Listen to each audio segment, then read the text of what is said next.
MLC కవిత గారు ఇంతకుముందు press meet పెట్టి ఆమె చాలా భాషణలు చేసింది. నిజంగానే కవిత గారికి చిత్తశుద్ధి ఉంటే ఈ రాష్ట్రంలో 10 సంవత్సరాలు మీ నాయన ఏం చేసిండో చెప్పాలా. ఫస్ట్ ఆఫ్ ఆల్ ఈ ప్రజలకి మీరు క్షమాపణ చెప్పిన తర్వాత ఈ రాష్ట్రంలో రాజకీయాలు చేసే అర్హత మీకు ఉంటుందని ఈ సందర్భంగా గుర్తు చేస్తున్నాం. మా కుటుంబం పైన, మా పార్టీ పైన, కేసీఆర్ గారి పైన పడి ఏడవం తప్ప రేవంత్ రెడ్డి గారు చేసేది ఏంటని ఆమె ప్రశ్నిస్తున్నది. ఇవాళ అనముల కుటుంబమా, కేసీఆర్ గారి కుటుంబమా, ఎవరు ఏంటో తెలుసుకుందామా, ఎవరు ఎలాంటి తప్పులు చేస్తున్నారో తెలుసుకుందామని చాలా మాట్లాడినారు. కల్వకుంట్ల కుటుంబం అంటే కట్టుబాట్లకు కట్టుబడి ఉంటుందట. ఆమె ఎంపీగా ఉన్నప్పుడు నేను ఎల్లెలుంటే కంపల్సరీగా మా నియోజకవర్గంలో ఉన్నటువంటి పార్లమెంటు పరిధిలో ఎమ్మెల్యేలకు చెప్పిపోయేదని అని ఆమె తెలియజేస్తున్నారు. తెలుసు అందరికీ. మీ నాయన ముఖ్యమంత్రిగా ఉన్నప్పుడు ఈటల రాజేందర్ గారిని, కొద్దిమంది మంత్రులని, ఎమ్మెల్యేలని ప్రగతి భవన్ గేటుగాడికి పిలిచి లోపలికి తీసుకోలేనటువంటి ఆనవాళ్ళు కూడా ఈ సమాజం మర్చిపోలే. ఇంకా ఎవరిని ఎట్లా అవమానపరిచారో ఈ సమాజం మర్చిపోలే. తెలంగాణ యుద్ధ నౌకగా ఉన్న గద్దర్ని పిలిచి ఎండలో నిలబెట్టి మీరు అపాయింట్మెంట్ ఇవ్వని ఇది కూడా ఈ సమాజం మర్చిపోలే. ఇవాళ మీరు శుద్ధులు చెప్తే ఎట్లా, గురువింద సామెత లెక్క ఇవాళ దయ్యాలు వేదాలు వల్లిస్తున్నట్టుగా, సంపినోడే సంతాపం తెలిపినట్టుగా ఈ 10 సంవత్సరాలు మీరు చేయని విధ్వంసం ఏంటి? ఈ 10 సంవత్సరాలు మీరు చేయనటువంటి పనులేంటి? ఆర్థిక వ్యవస్థను విధ్వంసం చేశారు, ప్రజల హక్కులను కాలరాశారు, ప్రశ్నించే గొంతుకులను నొక్కారు, ఇవాళ భూములను కబ్జా చేశారు. ఇవాళ మీరు ఒకటా రెండా అధికారాన్ని అడ్డు పెట్టుకొని పూర్తిగా దుర్వినియోగం చేశారు. ఇంకో మాట మాట్లాడినారు, ఏంటది? అహంకారానికి care of address Revanth Reddy అట. ఈ సమాజానికి తెలుసు అసలు మీరు ఓడిపోవడానికి కారణమే మీ కుటుంబానికి ఉన్న అహంకారం. ఇవాళ అహంకారానికి బ్రాండ్ అంబాసిడర్లుగా ఎవరు ఉన్నారంటే కల్వకుంట్ల కుటుంబ సభ్యులని ఎవరు ఇంత చిన్న పోరని అడిగిన తెలంగాణలో చెప్తారు. ఇవాళ ఇప్పటికీ కూడా ఆ బలుపు పోలే. ఇప్పటికి కూడా మీ అన్నకి ఇంకా అసలు అది తగ్గనే లేదు. నీకైనా, మీ అన్నకైనా, మీ బావకైనా, మీ నాయనకైనా నిజంగానే మీరు అహంకారం వదులుకుంటే ఇవాళ తెలంగాణ ప్రజల మధ్యలో తిరిగి ఉండేవాళ్ళు. మీ నాయన ఇప్పటిదాకా ఫామ్ హౌస్కి రాకుండా ఫామ్ హౌస్లోనే ఉన్నాడంటే కారణం ఆ అహంకారమే. నేనేంది రేవంత్ రెడ్డి ముందు పోయి మాట్లాడేదేంది, నేనా రేవంత్ రెడ్డికి చెప్పేది సమాధానం అనే విధంగా నీ అహంకారంతోనే ఇవాళ ఈ తెలంగాణ సమాజానికి గతంలో నష్టం చేశారు, ఇప్పుడు కూడా ఇంకా నష్టం చేస్తూనే ఉన్నారు. ఇక మూడో అంశం, ఎస్ఎల్బీసీకి సంబంధించి అక్కడ జరిగినటువంటి ఇష్యూని కూడా మీరు దాన్ని రాజకీయ కోణంలో వాడుకునే పబ్బం గడుపుకునేటువంటి పని చేస్తున్నారు. మీకు సిగ్గు అనిపిస్తలేదని అడుగుతున్నాను నేను. ఎస్ఎల్బీసీ జరిగినటువంటి విషయాన్ని ఆనాడు పవర్ పాయింట్ ప్రజెంటేషన్లో ఉత్తమ్ కుమార్ రెడ్డి గారు మంత్రిగా, ఇప్పుడు మీ పార్టీలో ఉన్నటువంటి మా సోదరులు దాసో శ్రవణ చేసినటువంటి ఆనాడు మేమందరం కలిసి చేసినటువంటి పవర్ పాయింట్ ప్రజెంటేషన్లో ఎస్ఎల్బీసీకి సంబంధించి ఏం చెప్పింది? 3,890 కోట్లు మేము ఖర్చు పెట్టినాం ఎస్ఎల్బీసీకి అని చెప్పినారు. మరి 3,890 కోట్లు 3,890 కోట్లు ఖర్చు పెడితే మరి ఎందుకు పూర్తి కాలేదు? ఆనాడు ఈ ప్రాజెక్టు ఎస్ఎల్బీసీ అనేది 2004లో కాంగ్రెస్ ప్రభుత్వము ఆనాడు అక్కడ ఉన్నటువంటి నల్గొండ జిల్లాలో ఉన్నటువంటి మంత్రుల యొక్క, ప్రజా సంఘాల యొక్క చొరవతోన ఆ కార్యక్రమం మొదలైంది. దాదాపు 43 కిలోమీటర్లో ఏషియాలోని అతిపెద్ద సొరంగం, అతిపెద్ద టనల్ ప్రాజెక్టుగా దీనికి పేరు ఉండింది. ఇవాళ ఈ ప్రాజెక్టు డిజైన్ని దాదాపు 3,70,000 ఎకరాలకి డిజైన్ చేసినటువంటి ఎస్ఎల్బీసీది. దీనికి 1,828 కోట్ల రూపాయలు ఆనాడు కాంగ్రెస్ ఖర్చు పెట్టి దాదాపు 54% కంప్లీట్ చేసింది.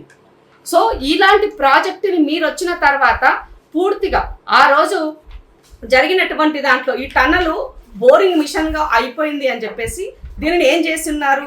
శ్రీశైలం నక్కలగండి మరియు నక్కలగండి నుంచి పెండిపాకల ప్రపంచంలో అతిపెద్ద సొరంగ నిర్మాణంగా ఉన్నటువంటి దీనిని టీబీఎం టెక్నాలజీ వాడి దీనిని జేపీ ఇంజనీరింగ్ సంస్థ చేపట్టింది. ఈ ప్రాజెక్టుకి ఒక రోజుకి 500 మీటర్ల వరకు తవ్వాలి అని చెప్పేసి ఆ రోజు దీనికి ప్రతిపాదనలు ఉంటే అక్కడ 100 నుంచి 150 మీటర్ల కన్నా ఎక్కువగా తవ్వకం జరగలేదు కాబట్టి ప్రాజెక్ట్ అన్నది లేట్ అయ్యింది. అటవీ శాఖ కనీసం మిషన్ చడిసప్పుడు కావద్దు, కనీసం డ్రింకింగ్ వాటర్ కోసం కూడా ఎలాంటి బోర్ కూడా వేసుకోవద్దని చెప్పేసి ఆనాడు అటవీ శాఖ నిబంధనలు ఉన్నాయి కాబట్టి ప్రాజెక్టు లేట్ అయ్యింది. తర్వాత మీరు అంటే ఆ రోజు ఉమ్మడి ఆంధ్రప్రదేశ్లో ఉన్నప్పుడే కర్నూలు వరదలు వచ్చినప్పుడు శ్రీశైలం జలాలు టన్నల్లోకి రావడంతో 200 కోట్ల రూపాయల నష్టం జరిగింది ఆ మిషన్లు చెడిపోవడం ద్వారా. సో దీనికి నష్టం వాటిల్ని మీరు తెలంగాణ ఏర్పడ్డ తర్వాత జేపీ సంస్థ ఏం చెప్పింది, దీని యొక్క అంచనాలు పెంచి మాకు ఇవ్వండి అని చెప్పేసి దీని ఎస్కిలేషన్ కాస్ట్ 2012 నుంచి అంచనా వేయమని చెప్పేసి ఇచ్చింది. సో ఇలా ఈ ప్రాజెక్టుని పూర్తిగా మీరు పక్కన పెట్టి దీని గురించి ఏమీ ఆలోచించకుండా మేము 3890 కోట్లు ఖర్చు పెట్టినామని చెప్పేసి మాట్లాడుతున్నటువంటి మాటలు మరి అవి ఎవరి జేబులోకి పోయినాయని చెప్పేసి నేను అడుగుతున్నాను. ఆయన 13 కిలోమీటర్లు మేము దీనిని 13 కిలోమీటర్ల వరకు మేము తొమ్మినమని హరీష్ రావు గారు కూడా మాట్లాడుతున్నారు. మరి ఏమైంది తొమ్మితే? అవి ఎక్కడ పోయింది? అది ఎందుకు ఆ బేరింగ్లు అంతా కూడా తుప్పుపట్టిపోయినాయి? ఇవాళ ప్రమాదానికి కారణం ఏంటి? ఇవాళ ఆ ఇన్సిడెంట్ జరిగినప్పటి నుంచి పూర్తిగా నల్గొండ జిల్లాకి సంబంధించినటువంటి మంత్రులు కోమటిరెడ్డి అన్న కానీ, ఉత్తమ్ కుమార్ రెడ్డి గారు కానీ, డిప్యూటీ సీఎం గారు కానీ ఇవాళ అక్కడే ఒక సాహసం చేస్తూ మహబూబ్నగర్కి సంబంధించినటువంటి ఆ జిల్లా మంత్రిగా అక్కడ ఉన్నటువంటి మహబూబ్నగర్ జిల్లాకి సంబంధించినటువంటి జూపల్లి కృష్ణారావు గారు ఇన్సిడెంట్ జరగగానే ఇమ్మీడియట్ అక్కడికి వెళ్ళి ఆ సొరంగం లోపలికి వెళ్ళి ఒక సాహసమైనటువంటి కార్యక్రమం చేసి అసలు నిజంగా ఏం జరిగింది, వాళ్ళకి ఎలా ఉన్నారు, వాళ్ళ పరిస్థితి ఏంటి అని చెప్పేసి పూర్తి పర్యవేక్షణ చేసినటువంటి ఘనత ఇవాళ కాంగ్రెస్ పార్టీకి, కాంగ్రెస్ ప్రభుత్వానికి దక్కుతుంది. మరి ఇవాళ ఇంత చేస్తూ అక్కడికి రేవంత్ రెడ్డి గారు పోలేదంటే పూర్తిగా రేవంత్ రెడ్డి గారి పర్యవేక్షణలోనే ఈ కార్యక్రమం జరిగిందని గమనించాల్సిన అవసరం ఉంది.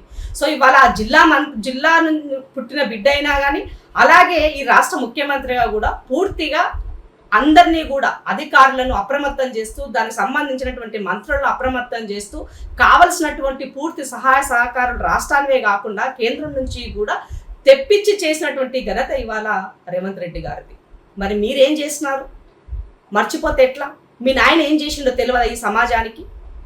మీకు ఇంత సోయి ఉంటే హిమాచల్ ప్రదేశ్కి సంబంధించినటువంటి ఆ రోజు అక్కడ ఇన్సిడెంట్ జరిగితే ఆ రాష్ట్ర ముఖ్యమంత్రి పేరైనా మాట్లాడేటువంటి మీకు మరి మీరు 10 సంవత్సరాల అధికారంలో ఉన్నప్పుడు మీ నాయన ముఖ్యమంత్రిగా ఎన్ని ఇన్సిడెంట్లు విజిట్ చేశాడు, ఎంతమంది దగ్గర పోయినాడు?